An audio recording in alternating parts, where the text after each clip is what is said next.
Olá, eu sou Paola Bonelli, jornalista e agora apresentadora do programa Um Olhar Entrevista.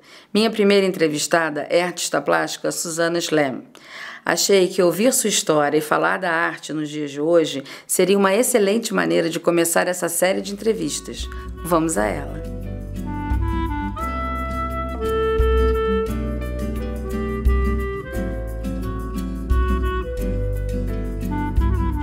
Bom, Suzana, eu tô aqui, tô super feliz de estar em São Paulo, começando essa série de programas com você, porque você sabe que eu sou uma grande admiradora da tua obra, me identifico demais com você e foi muito bacana poder ter chegado em você um tempo atrás e saber como você faz o teu processo, e eu queria contar isso para todo mundo.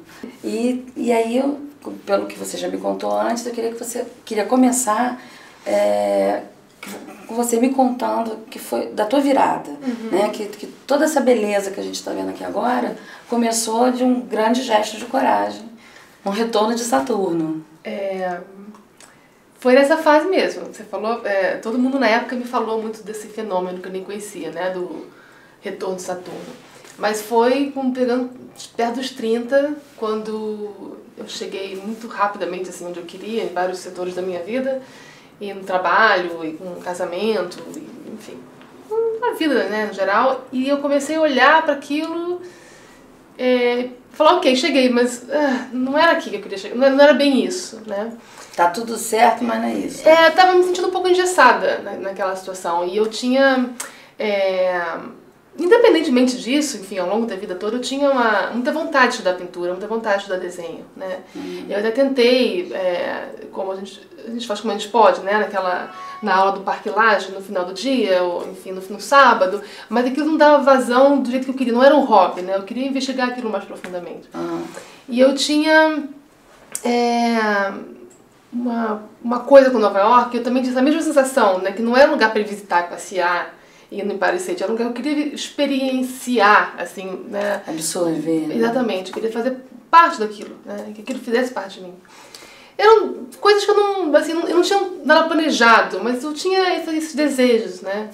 E nessa época, com quase 30, foi quando essa vidinha legal que eu tinha, era publicitária, enfim, tava tudo certinho, e começou essa crise, e calhou, isso aí, assim, aquela coisa que a gente começou, a gente nunca sabe o que é a gente que faz ativamente e o que acontece casualmente, enfim, essas coisas estão interligadas, né?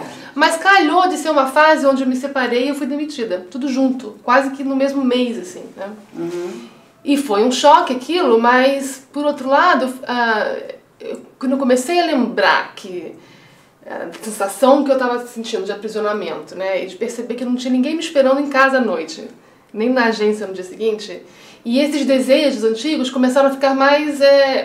sentiram a oportunidade ali, entendeu? Você capitalizou essas perdas, isso, né? foi mais ou menos isso, né? Era uma fase assim que as pessoas mais próximas achavam que eu estava muito deprimida, devia estar mesmo, mas eu comecei a ver que tem um lado muito legal disso, né? Então foi ali que eu falei, agora ou nunca. E o agora não foi agora, né? Eu me programei um ano, fiz um monte de freela, trabalhei a beça, procurei a escola com todo carinho e tal.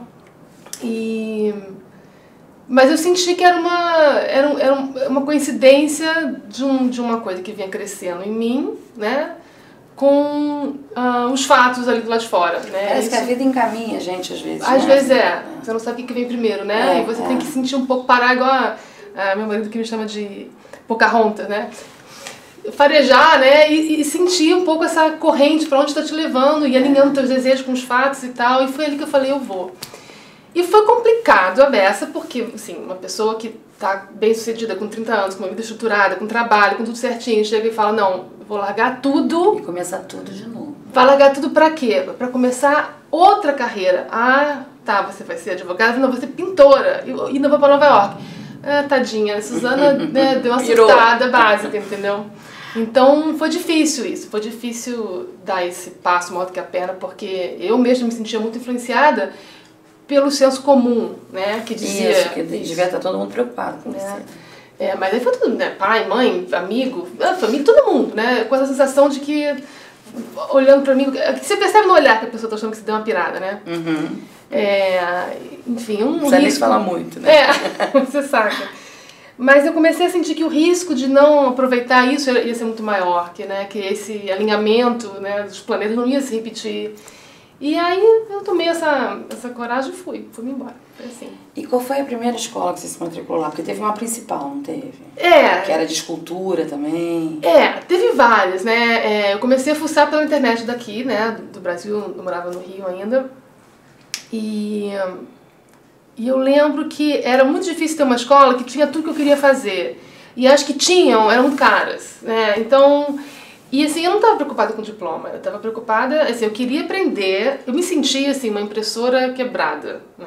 Eu tinha todo um mundo de imagens, né? Que eu era redatora, né? As pessoas falavam, você era diretora de arte? Eu falei, não, eu era redatora. Então, eu tinha que dar saída para isso e eu não sabia desenhar. Eu queria muito aprender a desenhar. Eu não sabia bem o que eu ia fazer com aquilo. Quer dizer que você não era nem aquela pessoa que, quando crescia, as pessoas falavam, nossa, mas a Suzana tem jeito pra isso. Ela desenha bem. Nem isso se manifestava. Tinha um pouco, porque eu gostava muito, estava sempre procurando, mas eu nunca tinha estudado e tal. Minha mãe é pintora, então assim, sempre se falava, não, você leva jeito e tal, mas não é aquelas pessoas que têm o dom que você vê que, né, que se estudar é melhor, mas que nem precisa, né? Eu quis estudar, eu precisei estudar, né? Mas enfim, você perguntou das escolas, né? Então, eu queria aprender a desenhar, né? E a pintura até veio aqui um pouco na carona do desenho, né? O desenho para mim era muito importante. Então, eu achei uma escola muito bacana, que se chama New York Studio School, que diferente das outras, que eram mais caras, a Parsons, a SVA e tal, eu podia pagar aquele semestre ali, né? Que começa por semestre, né? E além disso, ela tinha um pessoal mais maduro, assim, não tinha criança, né? As outras eram tudo, as pessoas que saíam da escola e iam para a faculdade, né? Todo mundo muito cru. Eu já tinha 30 anos, né? E na New York Studio School tinha um pessoal da minha faixa etária. Tinha, assim, todo mundo ali já pintava, né? Não tinha gente iniciante. Eu era a café com leite, eu era que não sabia nada. Eu aprendi muito mais com os alunos do que com os professores, né? Observando a vivência. Então foi mais, e uma escola pequena, então foi mais a minha tribo, né? E era uma escola que tinha uma carga horária que era focada no que eu queria, né? Não tinha muita teoria, né? Era assim, de 9 da manhã a 1 da tarde, pintura, um modelo vivo, né? Aí uma hora tinha 15 minutos para o almoço. Isso é muito bom, né? Era muito bom, porque era assim, de 9 às 6 todo dia. Então, assim, foram 2 anos que parece que, sei lá, pra mim foram 10, assim, a vida parou e começou uma outra, né? Essa intensidade faz com que o tempo passe de um jeito diferente, né? E eu ia ficar 6 meses só, né? Eu só consegui ficar esse tempo todo porque no segundo semestre eu ganhei uma bolsa, aí as coisas foram se encaixando e tal. Mas, enfim, essa escola tinha essa questão. Então era de 9 da manhã a 1 pintura, aí tinha um intervalo rapidinho pro almoço, tinha uma aula de História da Arte, que era 40 minutos, e depois era desenho de 2 às 6. E à noite tinha sequência de palestra 3 vezes por semana. Então, nossa, formação total, né? Eu morava na escola.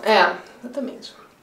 E aí, quando tinha as férias na escola, aí eu ia catar as outras, né? Aí eu ia para a SVA, que era uma escola que eu gostava muito, para Parsons, e tinha uma outra agora que eu esqueci o nome, enfim, tinha um monte de escola, né? E aí eu comecei a fazer esses cursos, ou aos sábados, gravura aqui, retrato ali, enfim, outras coisas que me interessavam, nas férias da escola, né, da principal.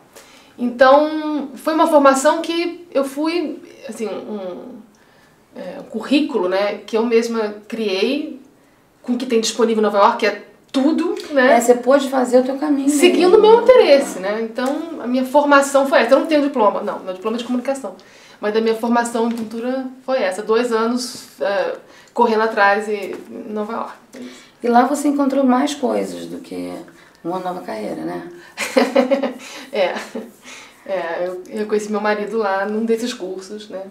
E depois desse período, né? Foi um caso muito estranho, porque eu queria ter ficado mais lá, né? Foi um caso, o casal, cada um num país, né? Ao contrário, ele queria vir pro Brasil e eu queria ficar em Nova York. Foi assim. Eu queria ficar mais, eu não queria voltar logo. Não, ele se apaixonou pelo Rio, enfim, ele tava precisando de uma mudança. E alguma hora também tinha que voltar pra casa, então onde que eu vou vindo, né? Então você chegou, já tem 11 anos, né, que você tá aqui. E aí você começou a administrar a tua vida, quer dizer, você faz a venda, a impressão que eu tenho é que a tua carreira tá muito na tua mão. Acabou acontecendo assim. Isso inicialmente não foi uma escolha, né? E recentemente mesmo, coisa de um ano pra cá, eu percebi que esse era um caminho mais interessante pra mim. A pessoa que me procura, eu tenho um vínculo hoje com o meu comprador, digamos assim, com o meu colecionador, né? Isso foi assim desde o começo, né? Eu tinha, antes de eu achar que eu estava pronta para uma galeria, quando eu estava ainda no começo da pintura e tal, vem alguém no ateliê, conhece, compra uma coisa, mostra para o outro e tal. Então eu tinha esse vínculo desde o começo, que era uma coisa muito boa, né? Porque é muito legal quando alguém olha o seu trabalho, porque você está dizendo alguma coisa ali, né? Você não está escrevendo mais, né? Eu tirei férias das palavras, mas tem uma mensagem ali, né? E eu percebo que a pessoa que compra o meu trabalho é a pessoa que se emociona com isso, né? Que atinge ali né? O que me emocionou no fazer emociona ela agora no olhar, né? Essa conversa, esse vínculo se estabelece. E esse vínculo sempre foi muito bom, mas e direto, né? Mas eu achava que eu tinha que ter uma galeria, né? Porque mesmo que eu tivesse essa conversa direto, né, com o meu público, esse público começou a se formar naturalmente, organicamente, eu achava que eu tinha que ter uma galeria, porque se eu ia uma carreira bem sucedida de um artista, segue, né? Você ganha um prêmio, você tem galeria, você participa da feira. Faz parte do trâmite, vamos dizer assim, né? É essa, né? Então, eu levava essa relação direta com o público, né, adiante, né? Mas para mim aquilo não era... Era momentâneo, até eu ter a galeria. Era sempre assim, a hora que eu tiver uma galeria, né? E aí quando eu finalmente me senti pronta para procurar uma galeria, eu comecei a procurar as galerias. E não rolou, não bateu, não deu certo, né? Eu, como te falei, eu sou publicitária, né? Então a minha cabeça é muito assim, bom, pega o trabalho, põe no portfólio e mostra, né? Você vai numa agência e mostra o portfólio. Isso. Se você tiver quem indique, melhor, mas não precisa. Quer dizer, uma coisa que, e mesmo que alguém indique, você, né, tem uma chance, se o trabalho não for bom, não vingar, você não fica, né? Você é o seu trabalho em publicidade, assim. E eu fui pela mesma lógica, mostrando o portfólio nas agências, nas galerias e tal. E o máximo que me convidavam era assim para um namoro, assim, olha, deixa o seu trabalho aqui, e aí se tiver alguém interessado, a gente, enfim, de repente você não era trabalhada como você esperava, né? Não, eu achava que uma galeria, né, a comissão, as pessoas falam, nossa, mas uma galeria cobra 50%, é muito. Eu nem acho muito pouco, né? Porque, tecnicamente, se você... Se você faz um artista acontecer, né? Exatamente, né? Assim, eu prefiro 1000 vezes dar 50% para uma galeria que vai me mudar de patamar, né? E esses 50% vão ser mais do que 100% do que eu tenho hoje, onde eu tô, né? Então, isso é uma parceria. E sem essa uma chance troca. de mostrar, né? Exatamente. Pra tanta gente. Exatamente. Né? Então, assim, eu queria muito uma galeria. Eu achava que ia ser uma parceria importante, né? Dou a comissão que você quiser, né? O que eu quero é assim, a comissão ela é um pagamento por um serviço, né? Que é uma troca, né? Só que o que eu sentia, na minha experiência, o que aconteceu é que eu não via esse serviço lá de lá. Era uma coisa assim, deixa o quadro aqui no porão, quando alguém tá afim, que aparece, vai e compra, aí eles vão tirar os 50%, aí eu me sinto roubada, né? Porque o cara não fez nada, entendeu? Não, e tá perdendo tempo, né? Exatamente. Então, quando eu comecei a sentir essa mecânica, aliás, deixa eu esclarecer que eu acho assim, se você for um artista que estiver bem representado por uma galeria, ótimo, né? Eu acho que o esquema funciona, é ótimo, é muito legal. Mas não funciona para todo mundo, né? Então eu comecei a perceber, nessa fase, eu lembro de ter conversado com uma pessoa que é desse mercado, que entende mais. Porque pra mim eu ficava assim, gente, eu tô aqui em São Paulo, vim do Rio, São Paulo tem tanta, né, tão fervilhante, como é que eu não emplaco com galeria nenhuma? Aí eu conversei com essa pessoa e ela falou assim, Suzana, você pegar um portfólio, mostrar em galeria, esquece. Nenhum galerista vai pegar e falar, gostei do seu trabalho, vou te dar uma chance, vamos fazer uma exposição, sei lá, individual, coletiva, quer que seja, eu vou te levar para uma feira, eu vou trabalhar você. Ela falou, não é assim. O cara gostar do trabalho ou não é um fator. A seleção, eu acho que o mercado está tão aleatório, né? Tá tudo tão sem parâmetro, que ela disse que os galeristas eles vão seguindo uma tendência do que desponta aí no meio institucional, né? É o artista que ganhou um prêmio tal, é o artista que já está consolidado, né? Que já está bem. Não, é que ele vai aparecendo pelos concursos, por exemplo, né? E que é uma coisa que eu não tinha paciência de ficar fazendo concurso. Mas aí eu entendi bem, ou aí tá sendo feito o caminho inverso. Ao invés da galeria trabalhar o cara, ela pega o artista que já está pronto. É um pouco assim, né? Existem curadores importantes, existem concursos importantes, e aí o artista tem que aparecer. É como se fosse assim, uma plantação ali, né? Você vai escolhe os que ganharam, que apareceram e tal. Se eu gostei do trabalho ou não, aí já é secundário, né?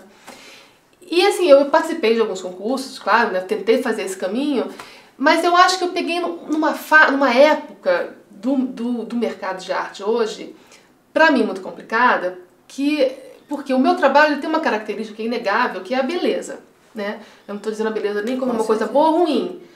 O trabalho tem uma beleza, e eu acho em tudo, em todos, desde a fase inicial até isso aqui, a beleza sempre presente, é importante para mim, né? O meu olho vai atrás do que é belo, né? E eu acho que a beleza hoje, especialmente nas artes, se não enfim, rejeitada, é minimamente olhada com muita desconfiança, né? Tudo que está associado à beleza, é um trabalho antigo, uma coisa que já não se faz mais, é taxado, né? É como se pensasse em acadêmico, é isso? A beleza não é contemporânea, né? Não que não tenham trabalhos contemporâneos que sejam muito belos, né? Mas sempre tem que ter uma estranheza, uma bizarrice, uma coisa entendeu? Então eu acho estereótipo, que mesmo quem gostava do meu trabalho ficava com um certo receio, não, mas é muito bonito isso, entendeu? Não sei, tô falando aqui. Muito certinho. Então eu falei, quer saber? Então deixa quieto, né? E aí eu comecei a valorizar mais esse vínculo direto com o consumidor final, né, com o meu público, que sempre foi muito legal, né? Como é que pode que eu não passo nos concursos e sou esnobada pelas galerias e tem esse público que vai no meu ateliê e compra o meu trabalho? Não compra só, quer dizer, tem essa gratificação da venda, mas é uma gratificação maior. Você vê que a pessoa entendeu aquilo, se emocionou aquilo, mostrou para o outro, né? E com a internet, né, que é um oceano, né, onde assim acontecem sinapses, né? Eu vejo assim, se você gostou do meu trabalho, como diz o outro lá, eu adoro aquele, o Agamenon diz que tem 17 leitores, né, lá do Globo. Eu tenho meus 17, sei lá, colecionadores, mas cada um deles mostra para meia dúzia do círculo deles que entendem aquilo, que valorizam aquilo, que mostram para o outro, Aí eu cheguei à conclusão assim, eu não preciso ficar famosa, eu não preciso ter uma galeria, eu não preciso acontecer no mainstream, isso não, né? Eu faço o meu trabalho, sou fiel a ele. Eu acabei formando uma tribo, eu desenvolvi um site, um esqueminha, uma presença online, onde há uma comunicação direta, Facebook, e-mail e tal, né? Eu tenho uma rotina de publicação de novidades, trabalho e tal, e aquilo organicamente vai se espalhando, não assim como uma matéria que saiu no jornal que atinge aquela galera, não, vai se infiltrando de uma pessoa para outra, aonde interessa. E que vira até um hábito, né? Como assim? De voltar e ver o que a Suzana tá fazendo. Isso, lógico, né? As pessoas já fazem parte, vira uma tribo, né? Então eu percebi que o que eu preciso fazer é manter, expandir, cuidar dessa tribo. Essa tribo, não, a troca é muito legal, né? E que não precisa de muita gente, 1.000 pessoas, 2.000 pessoas, entendeu? Então eu cheguei à conclusão que esse caminho ficou melhor pra mim, né? De eu me representar e eu fazer a minha história, enfim. E os retratos? Eu queria muito falar de retratos. Retratos. Seus retratos são... Eu adoro fazer retratos. Enfim, tem a ver com o que a gente estava falando, né? Porque nessa levada de eu falar, bom, então eu vou fazer a minha própria carreira, em vez de tentar seguir o que está pré-estabelecido, vou inventar uma carreira. Além da minha produção autoral, normal e tal, que é o que está aí, a gente começa a pensar que outras formas, né, que eu posso trabalhar e atuar, né? Que a pessoa pode, enfim, não ter espaço para botar uma pintura dessa, não pode ter o dinheiro para comprar uma pintura dessa, mas ela quer alguma coisa sob medida, sob encomenda. E o retrato é uma coisa que sempre foi muito antiga, né? Tem uma visão de ser uma coisa antiga, que a pessoa fica lá congelada e rígida, meio Mona Lisa e tal. Mas assim, o retrato, antes de mais nada, ele é uma pintura, né? Então, se a minha pintura tem uma levada solta, né, dinâmica e tal, eu tento levar isso pro retrato. O que é muito difícil, né? Porque se a gente está fazendo estou fazendo uma pintura, né? E eu estou preocupada com essa soltura assim, na fatura da coisa, né? Deixar a coisa leve e tal. Eu não tenho compromisso que aquilo vai ficar parecido no final, não. Mas na hora que eu quero fazer uma pintura, pintar a Paola e que aquilo tenha semelhança com você e continuar com a espontaneidade é muito difícil, a gente erra muito, né? Eu demorei muito pra acertar essa coisa. Você tem que pegar muito a energia da pessoa, isso, o que ela é, né? Isso. Não é fazer uma fotografia 3x4, enfim, né? Então, quando eu comecei a vender a ideia do retrato, eu tinha essa resistência. Ah, não, mas eu acho que o retrato é uma coisa que pode ser pedante, uma coisa antiga e tal. E quando eu comecei a fazer e a mostrar, as pessoas entenderam, né, que assim, é uma levada mais atual, né, para uma tradição antiga, né. Então, acabou sendo um outro trabalho que eu faço, né. E que você se organiza mensalmente, não é isso? Eu me organizo mensalmente porque o ano passado eu tive muita encomenda de retratos. Não só de gente, mas de bichos também. Eu adoro pintar bichos. Os pet portraits. E aí eu fui pegando uma atrás da outra e de repente no final do ano eu tive uma oportunidade de fazer uma exposição e eu não tinha o meu trabalho autoral, porque eu fiquei fazendo retrato. Eu adoro fazer, né? Então foi. Então agora eu pego um retrato por mês, né? E, assim, você agenda. Por mais que eu tenha mais encomendas, eu agendo uma por mês certinho para poder continuar tocando a minha... Então é isso, né? A vida, você vai se organizando, né? Eu vou começar a fazer workshop agora, um sábado por mês, né? Ah, me conta. Então você vai inventando outras formas de atuar e inventando uma carreira sob medida, né? Eu tenho hora para acordar, para poder para voltar e tal. É tudo... Deve ser bem disciplinada, né? Tem que ser. E esses workshops vão tratar de quê? Da pintura, de outro tipo de desenho, pastel, o que vai ser? Esses workshops vão... Eu tenho vontade de ensinar o básico, né, que eu acho que é o que falta, né? Tem muito workshop assim que fala, sei lá, técnicas criativas, não sei o que, mirabolantes, incríveis, eu adoro, né?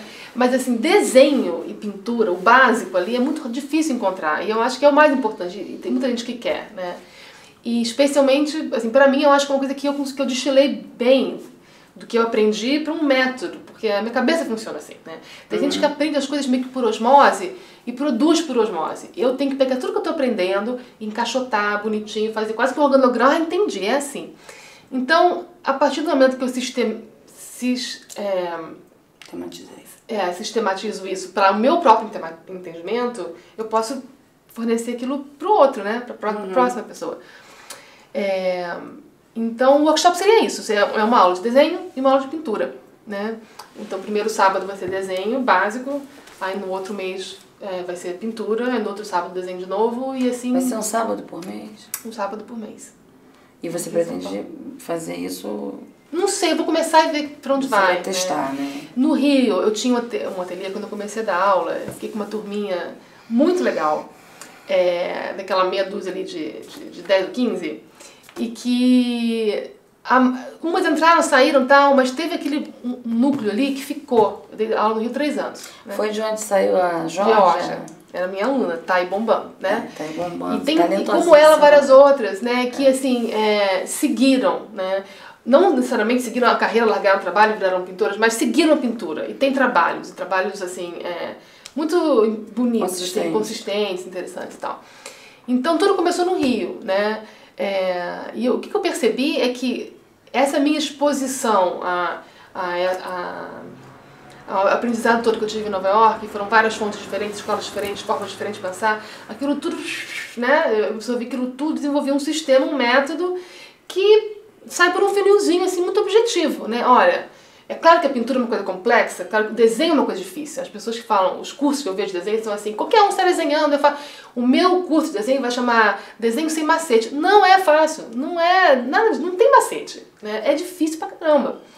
Só que, se você pega uma pessoa que nunca pegou num lápis, né, e você explica um conceito, por mais que seja abstrato, difícil dela entender aquilo, né, e você põe ela na direção certa, colocar na direção certa é 5% do trabalho. Ela tem os outros 95% que é praticar todo dia. Que é aquela história de 5% de inspiração e 95% de transpiração. Eu acho que com a educação do artista é um pouco assim. É 5% de orientação, né?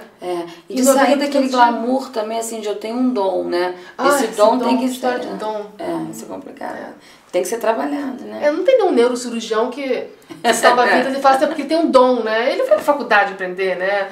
Assim, é claro que com as artes, né, isso fica muito mais subjetivo. Formação é muito importante. É muito importante. De repente isso deixou de ser importante, né? Você sabe... mas eu não sei... O que eu ouço assim, mas eu não sei pintar igual você. Mas eu não sei desenhar. Eu falei, eu também não sabia, né? Você tem que... Tem um mito de que não é possível ensinar. E é sim possível ensinar, né? Existe técnica, é possível, existe técnica de pintura, existe técnica do ensino da pintura, isso é possível acontecer. Só que, né, você ensina aquilo e fala tchau, né? Aí, na semana que vem, esse aluno tem que ter praticado aquilo, né? Aquilo ser incorporado, né? Eu também fico muito zangada, essa é uma parte, mas eu também fico muito zangada com essa história do diploma de jornalista, né? Também tem essa questão, né? Então, eu também sempre dou esse exemplo. Imagina se eu entro no hospital e quero operar, tirar vesícula. Como assim, né? Tanto tempo, tanto estudo, tanta dedicação pra depois... O primeiro trabalho que eu fiz, antes... sem alguém falar, olha, pinta isso, né? Porque quando você está estudando, você tem o professor, você tem a modelo, que a modelo está lá cheia dos drapeados, das frutas, das folhas, de informação. Agora eu acho que eu entendi, o que na época eu não entendi, que esse excesso ali, né? Era só que não mudava, né? A sessão de pintura é sempre aquela modelo, às vezes duas, aquele monte de informação, né? E já no final eu não aguentava mais aquilo. Eu queria pintar outras coisas, eu não queria pintar aquilo mais. Mas eu percebi que se você consegue pintar aquela complexidade toda, qualquer coisa que você escolha depois sai com muito mais desenvoltura. Sim. Eu só vi isso depois. E nessa época, eu passeando por ali, perto da escola, eu vi um tanque de carpas, né? E eu lembro que eu fiquei assim... Aquilo me encantou, porque era muito simples, né? Era carpa vermelha com fundo azul e eu só precisava de 3 tubos de tinta para fazer aquilo, né? É um dos seus quadros mais bonitos. Foi o começo, foi a primeira série autoral, assim, que não era, enfim, parte do currículo, né? Então foi um descanso ali, foi uma fuga zen, né? E aí eu comecei a pintar as carpas e não parei criando nas carpas, né? Aí depois... elas evoluíram, né? Voltei, fiquei como saudade da figura, né? Voltei para a figura, né? No contexto tradicional da pintura e tal. E isso foi evoluindo, né? Mas eu sinto essa dinâmica, né? De sair da figura humana, que é a minha paixão, uma coisa que eu adoro, para um outro assunto que nessa época foram as carpas, agora mais recentemente os pássaros, enfim, alguma coisa que tem muita cor, né? Cor, informação. Natureza também? Eu não tenho meio uma libertação desses cenários? Eu acho que é mais uma atração pela cor do que qualquer outra coisa, né? Porque o que a carpa tem, a carpa no laguinho lá dela, aquele limo, né, amarelo, quando bate o sol ao meio-dia fica verde, né? É esse contraste, que é a mesma coisa que você vê numa saíra, né? Um passarinho.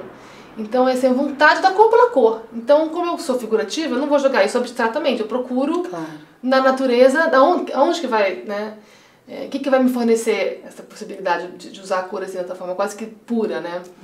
E os passarinhos eu acho quase covardia, porque o passarinho já a pintura pronta, é tão bonito, né? Quase que tá roubando no jogo, né? Aquilo não... E de volta para a figura. Então eu percebo sempre esse jogo de um lado para o outro, né? Meio que descanso de uma coisa com a outra, né? Uma compensação, né? Isso. Para manter o equilíbrio dentro da arte, né? E aí tô assim até hoje. E trocando de lugar. Tá trocando e eu espero que você fique assim por muito tempo, muito sucesso. Valeu, adorei a entrevista. Obrigada, Paula, adorei também. Tenho certeza que você vai me dar muita sorte, tá? O mesmo ao contrário, espero. Beijo. Tchau.